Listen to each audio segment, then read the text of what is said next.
Hello everyone, welcome to my channel civil signal. और आज हम डिस्कस करने वाले हैं 7 जनवरी को जो जीपीएससी प्रीलिम्स एग्जामिनेशन हुआ था उसका करंट अफेयर वाला सेक्शन, मतलब पेपर 2 के जो लास्ट 100 क्वेश्चन है वो आज हम डिस्कस करने वाले हैं उनकी आंसर, ऑफिशियल आंसर कीज के साथ। ठीक है, तो जिन लोगों ने अभी तक मैच नहीं किया है आंसर कीज वो उनको फॉलो कर सकते हैं और अपने क्वेश्चन आंसर को चेक कर सकते हैं।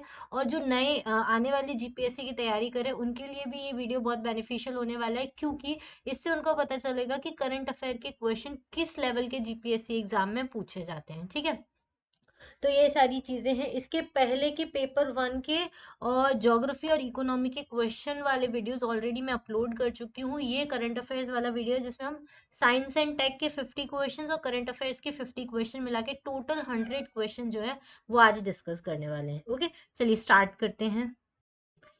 चलिए, पहला क्वेश्चन है 101 नंबर का। Consider the following statements. पहला स्टेटमेंट है तमिलनाडु के बारे में। ये the Tamil Nadu government recently launch Nilgiri tahr conservation project an initiative for the conservation of the Nilgiri tahr. ठीक है, ये एकदम सही आंसर है, फर्स्ट ऑप्शन करेक्ट है, ये न्यूज में था। दूसरा है there are the multiple references to the Nilgiri tahr in the Tamil Sangam literature. ये भी सही बात है, तमिल संगम लिटरेचर में नीलगिरी ताहर के बारे में काफी बार रेफरेंस दिया गया है। ठीक है, तीसरा Nilgiri tahr is an endangered species endemic to the western Ghat. ये भी एकदम करेक्ट स्टेटमेंट है। तो ये सारे स्टेटमेंट्स करेक्ट हैं। तो क्या पूछा गया है? करेक्ट ही पूछा गया है। तो 1 2 3 ऑल आर दी करेक्ट। ठीक है, चलिए question number 102। Consider the following statements regarding the net zero emission. ये सारे हॉट टॉपिक है जो जो न्यूज में रहे थे, उन्हीं के ऊपर अधिकतर क्वेश्चंस आपको देखने को मिलेंगे। तो पहला है net zero emission means country would bring down its greenhouse gas emission to near zero. ये गलत है। क्यों गलत है देखिए। ठीक है, तो पहले तो ये मतलब नहीं होता कि ग्रीन हाउस गैस को जीरो करना है। जीरो नहीं करना है, बैलेंस करना है कि कितना CO2 प्रोड्यूस हो रहा है और कितना हम एटमॉस्फेयर से उसको रिमूव कर पा रहे हैं, उसको हम नेट जीरो एमिशन बोलते हैं। और ये तो ये पहला वाला गलत है। दूसरा है countries are setting their net zero emission goal based on 2015 Paris agreement guidelines. ये गलत है, ये IPCC के थ्रू कंक्लूड किया गया था, ना कि पेरिस एग्रीमेंट के थ्रू। ठीक है, तीसरा net zero emission can be achieved by creating more carbon sinks such as the forest, relying on the futuristic technology such as the carbon capture and the storage। ये एकदम सही है।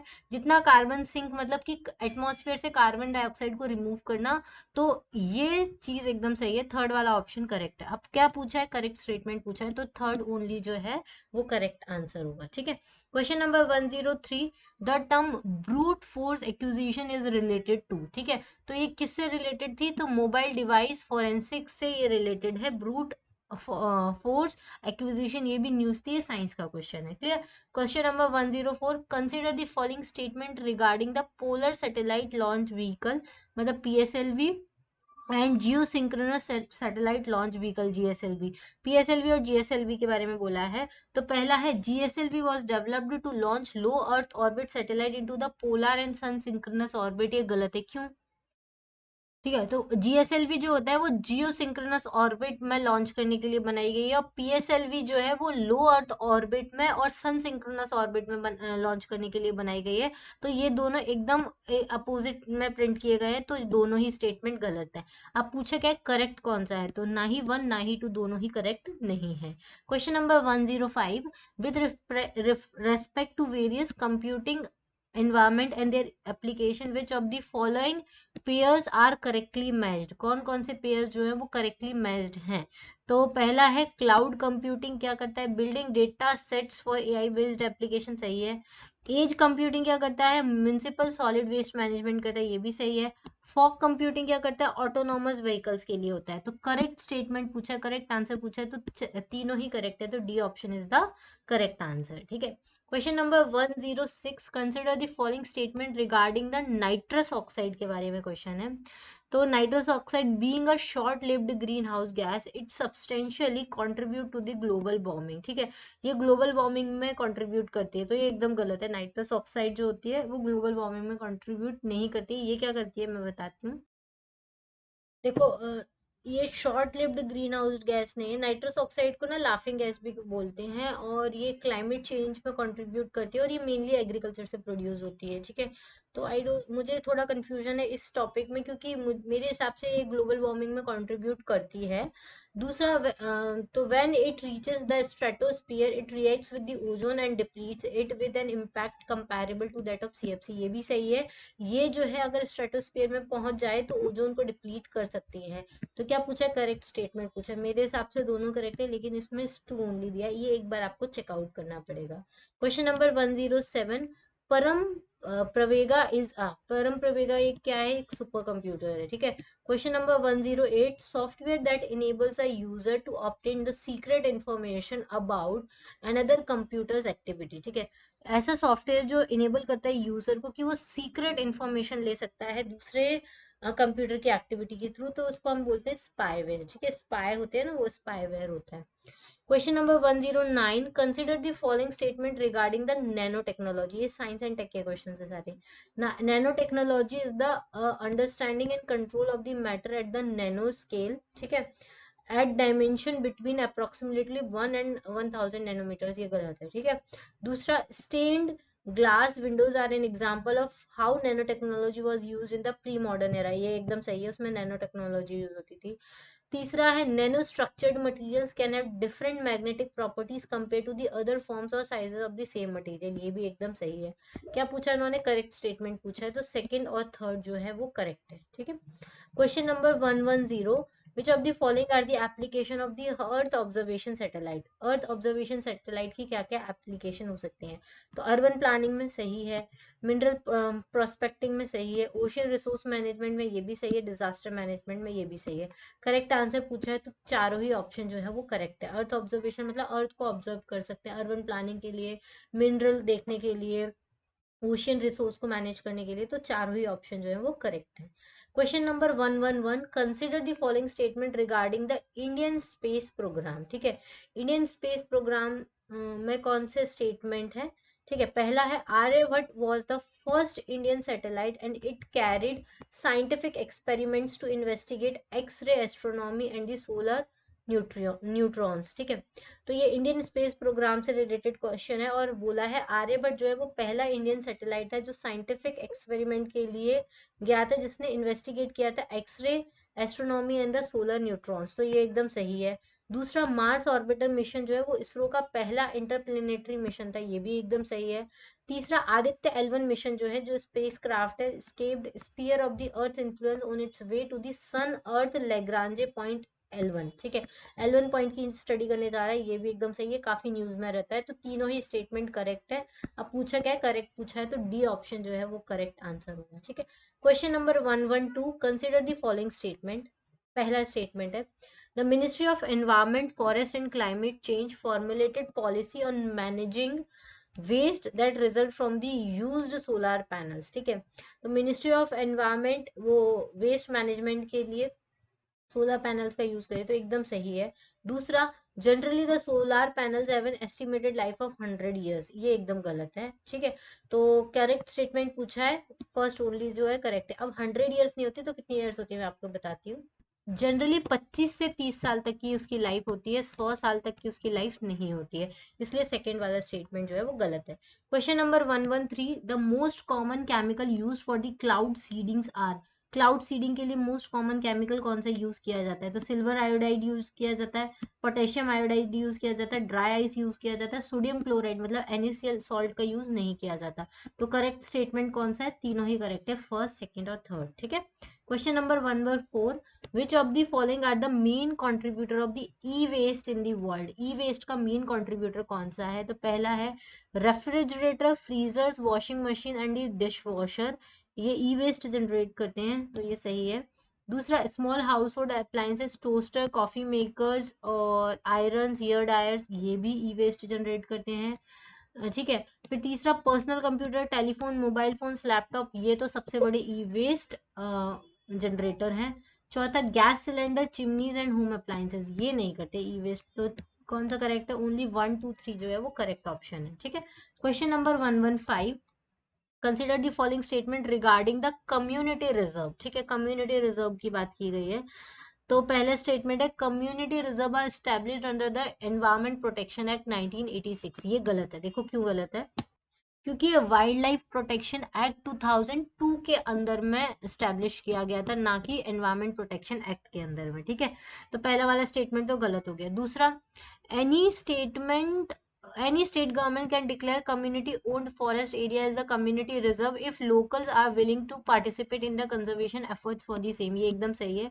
तीसरा, community reserve receives same legal protection as national parks and wildlife sanctuary, ये भी एकदम सही है। अब क्या पूछा, करेक्ट स्टेटमेंट पूछा है, तो सेकंड और थर्ड दोनों ही करेक्ट है, फर्स्ट वाला जो है वो रॉन्ग है, ठीक है। Question number 116, consider the following statement. पहला है, signatories to the convention on the biological diversity meet annually to work on a global plan to halt biodiversity loss and restore the natural ecosystem, तो ये गलत है, क्यों? ये 2 साल में एक बार मिलते हैं, एनुअली नहीं मिलते, इस वजह से पहला वाला जो स्टेटमेंट है वो एकदम गलत है, ठीक है। दूसरा, the 15 conference on the parties to the convention on the biological diversity delivered a new agreement called the Global Biodiversity Framework, which contains goals and targets that need to be achieved by 2030, ये एकदम सही है।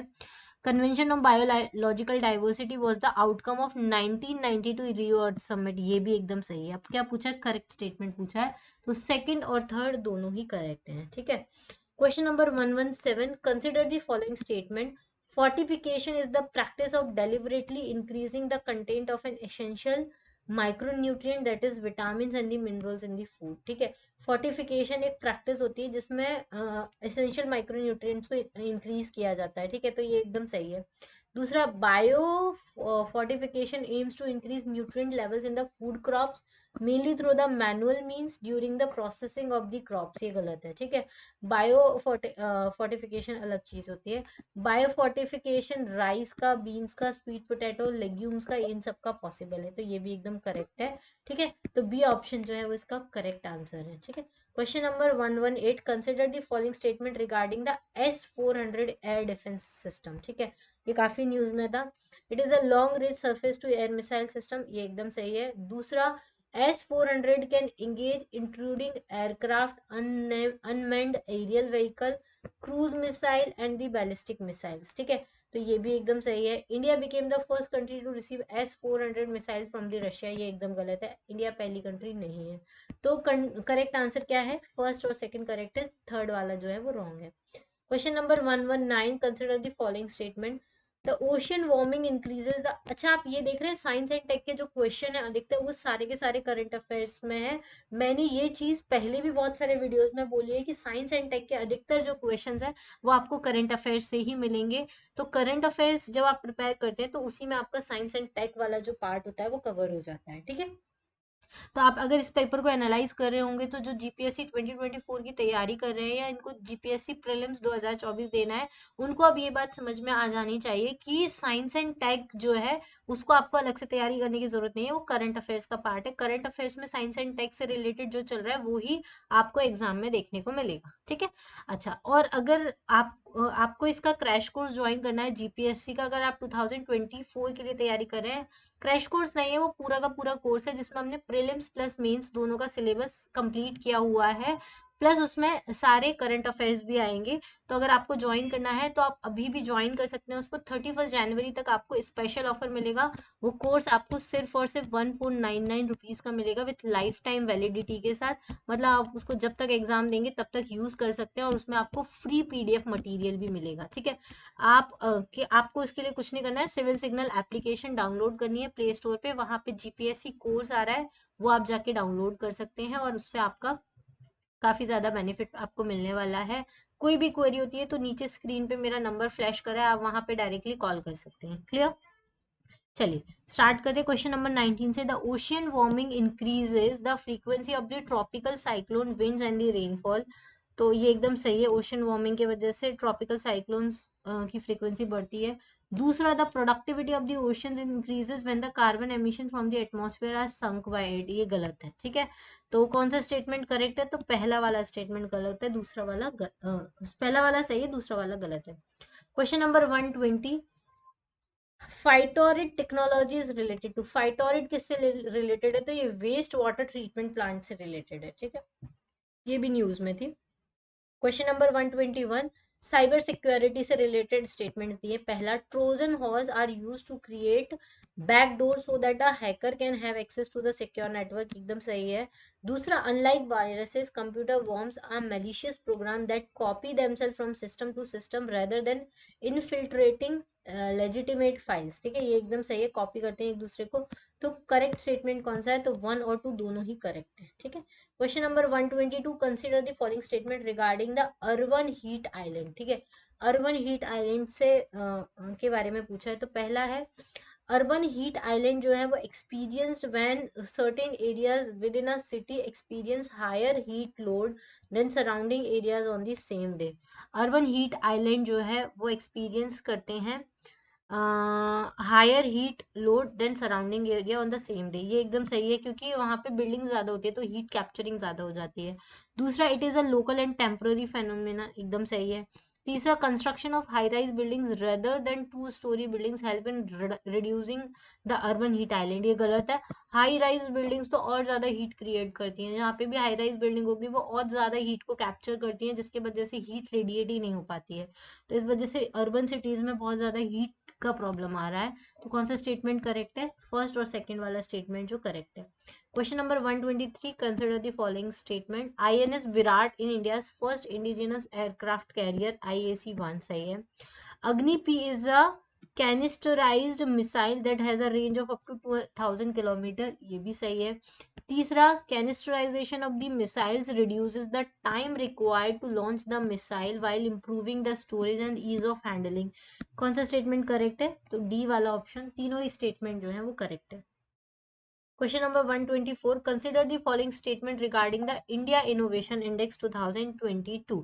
तो India innovation index जो है वो कब release किया गया था, ministry of statics and programme implementation के द्वारा रिलीज किया जाता है क्या, नहीं, गलत, कौन करता है, तो इसको नीति आयोग रिलीज करता है, ना कि ministry of statics and programme implementation. दूसरा, it determines the innovation capacity at the sub national level, ये भी एकदम सही है। At present India is among the top 25 nation in the global innovation index, गलत है, कौन सी पोजीशन पे वो भी बताती हूँ। 40th रैंक पे है, ठीक है, कौन सी रैंक पे, 40th रैंक पे है। तो थर्ड वाला भी गलत है, फर्स्ट वाला भी गलत है, सिर्फ सेकंड वाला स्टेटमेंट करेक्ट है और करेक्ट स्टेटमेंट पूछा गया है। Question number 125, the main policy goal for the new science technology and innovation policy, STI is, ठीक है, तो STI से रिलेटेड है। तो STI is the main policy goal to let the path for the India, तो ये वाला पहला वाला स्टेटमेंट करेक्ट है। Question number 126, from the statement mention below which statement is not correct, कौन सा स्टेटमेंट करेक्ट नहीं है, तो Maharashtra association for the cultivation of the science research institute was founded in 1964, ये गलत है। It was renamed in 1992 as the Agharkar research institute, ये एकदम सही है। The current research activities focused on the animal science, microbial science and the plant science, ये भी सही है। तो ARI is also a main research center under the Indian Council of Agriculture Research, ये भी एकदम सही है। क्वेश्चन नंबर 127, स्टेटमेंट वाले क्वेश्चन है। पहला है, national innovation foundation India NIF is an autonomous, देखो नेशनल इनोवेशन फाउंडेशन मतलब इंडिया NIF एक ऑटोनॉमस बॉडी है जो साइंस एंड टेक के अंदर डिपार्टमेंट के अंदर आती है, और ये इन द ईयर 2010 में आई थी। NIF का मिशन है कि इंडिया को हेल्प करना, क्रिएटिव बनने में, नॉलेज बेस्ड सोसाइटी बनाने में, पॉलिसी एक्सपांड करने में, और इंस्टीट्यूशनल स्पेस बनाना ग्रास रूट टेक्नोलॉजी इनोवेटर्स के लिए। NIF जो है वो ऑर्गेनाइज करती है ignite annual national competition to the harness the creative and innovative spirit of the school childrens. NIF जो है वो, ये भी सही है, ये भी सही है, build up database to lack technological ideas के लिए। तो ये एकदम पूरा थियोरेटिकल क्वेश्चन है, आप इसको थियोरेटिकल क्वेश्चन बोल सकते हैं, सारी स्टेटमेंट करेक्ट है इसके, ठीक है। Question number 128, which pair is not correct, ये पूछा है। ऑटोनॉमस बॉडीज दिए और प्लेस दिए हैं, तो आर्यभट्ट रिसर्च इंस्टीट्यूट कहाँ पर है, इसमें से पूछा है कि कौन सा पेयर करेक्टली मैच नहीं है, तो ये नैनीताल में, ये तो एकदम सही है। दूसरा, international advance research centre for the powder and metallurgy and new materials Hyderabad में, ये भी सही है। Centre for nano and soft matter science Bangalore में, ये भी सही है। रमन रिसर्च इंस्टीट्यूट जो है वो तिरुवनंतपुरम में नहीं है, ये कहाँ पर है देखो, बैंगलोर में है, ठीक है, तिरुवनंतपुरम में नहीं है, बैंगलोर में है, क्लियर। चलिए नेक्स्ट क्वेश्चन, क्वेश्चन नंबर 129, दो स्टेटमेंट वाला क्वेश्चन है। पहला स्टेटमेंट है, use of ICT in organising the teaching learning programmes in the university has the potential to optimise the learning outcomes. ठीक है, तो पहला वाला स्टेटमेंट तो करेक्ट है। दूसरा है formative assessment provide support to enhancing the quality of teaching learning sessions, तो ये वाला स्टेटमेंट तो गलत है। टीचिंग के लिए फॉर्मेटिव असेसमेंट का कोई रोल नहीं है। तो कौन सा स्टेटमेंट सही है? फर्स्ट स्टेटमेंट सही है, दूसरा वाला इनकरेक्ट है। ठीक है, तो बी ऑप्शन करेक्ट है। Question number 130, which of the following statement are correct? कौन सा स्टेटमेंट करेक्ट है? तो N can stand for new knowledge network, ये गलत है। मूज आर ऑफलाइन कोर्सेज, ये भी गलत है। मूक्स, सॉरी नॉट, ये ऑनलाइन कोर्सेज हैं। फिर national super computing mission is the government of Indian initiative, ये भी सही है। फिर परम शिवाय इज अ सुपर कंप्यूटर, ये भी सही है। तो कौन सा स्टेटमेंट करेक्ट पूछा है? तो थर्ड और फोर्थ जो है वो करेक्ट है। क्लियर।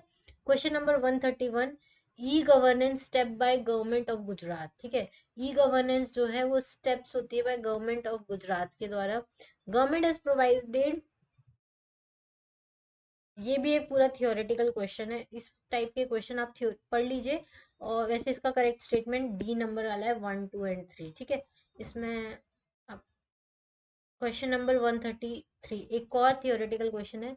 इवेल्युएट द स्टेटमेंट, पहला गगनयान प्रोजेक्ट के ऊपर है।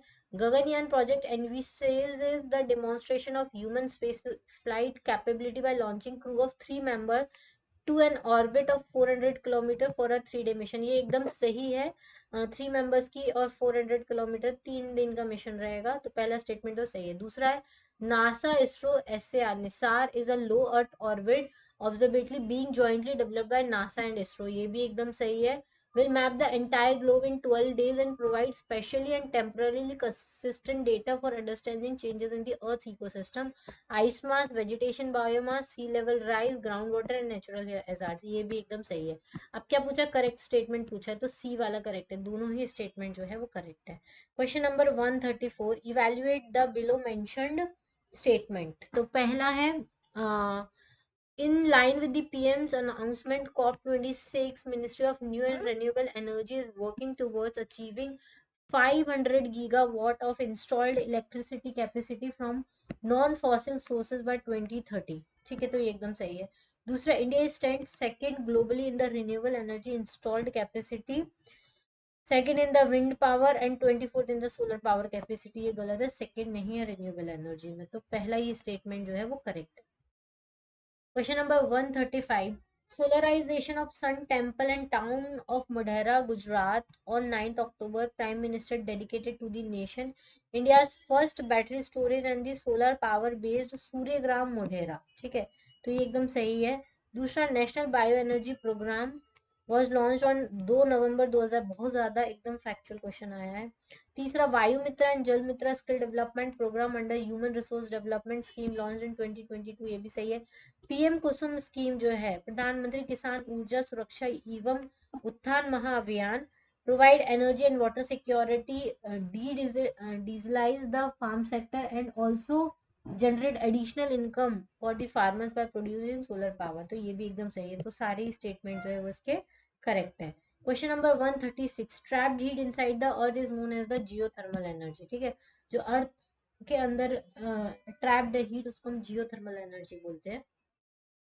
फिर आता है question number 137, pairs showing the environmental treaties and environment convention are mention below, which pair is not correct?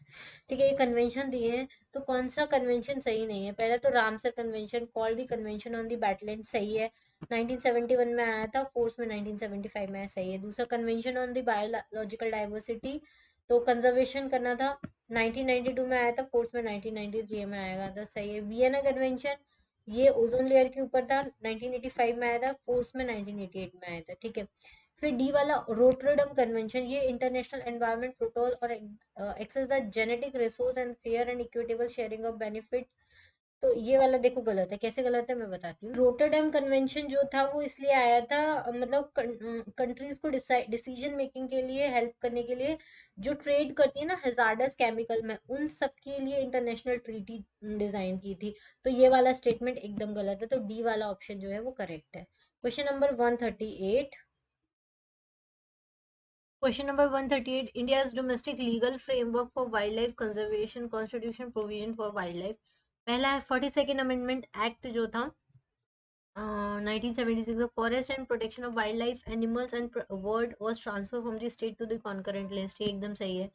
दूसरा, article 51A of constitution, fundamental duty of citizen to protect and improve the natural environment including forest and wildlife, ये गलत है. 48B DPSP mandate the state shall endeavour to protect and improve the environment to safeguard the forest and wildlife of the country, ये भी गलत है. ठीक है, तो करेक्ट स्टेटमेंट पूछा है तो फर्स्ट ओनली जो है वो करेक्ट है. Question number 139. Which ministry has undertaken the National Mission for a Green India? The Ministry of Environment and Forest है. Question number 140. The 2023 UN Climate Change Conference convened in Dubai, UAE. It is also known as COP28. इसको बोला गया है COP28 जो 2023 में हुई है. Question number 141. Bacteria protects themselves from the viruses by fragmenting viral DNA with ये endonuclease. ठीक है, ये एकदम सही है. Question number 142. The first transgenic plant produced was the tobacco. Tobacco produce किया गया था. Excision and the insertion of a gene is called the genetic engineering. ठीक है, ये भी सही है, बी वाला. Question number 144. The concept of SSNM in the rice was developed in cooperation with the research across.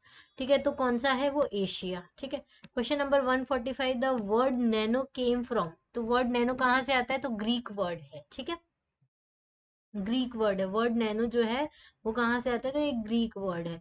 Question number 146. The process of identifying a location by one or more attributes from a base layer is geocode. ठीक है, जो process है जिसमें identify करते हैं location एक or more attribute from a base layer, वो उसको हम जियोकॉर्ड बोलते हैं. Question number 147. A pillar like structure on the wing of an aircraft use for carrying an engine weapon on or the other load is called, उसको क्या बोलते हैं, pylon बोलते हैं. क्या बोलते हैं, pylon. Question number 148. The organism which is use for the gene transfer in the higher organism is called the agrobacterium tumefaciens. ठीक है. Question number 149. What is the other name of the infectious disease. Other name क्या होता है infectious disease का, तो वो है communicable disease.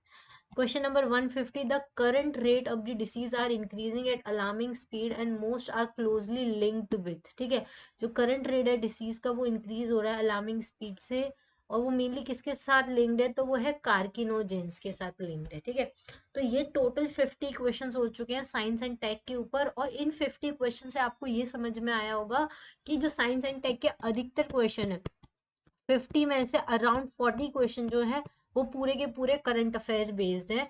Current affair based है, स्टेटमेंट बेस्ड है. करंट में वो कहीं ना कहीं साइंस से रिलेटेड क्वेश्चन रहा होगा और उसी के ऊपर क्वेश्चंस फ्रेम किए गए हैं. तो जब भी आप जीपीएससी प्रीलिम्स 2024 के लिए अगर आप साइंस एंड टेक प्रिपेयर करते हैं तो आपको एडवाइस है कि आप ज्यादा से ज्यादा करंट अफेयर के ऊपर फोकस करें. ठीक है, चलिए आज के लिए इतना ही. नेक्स्ट एक और लास्ट वीडियो आएगा जिसमें हम लास्ट 50 क्वेश्चन डिस्कस करेंगे जो पूरे के पूरे करंट अफेयर बेस्ड होंगे.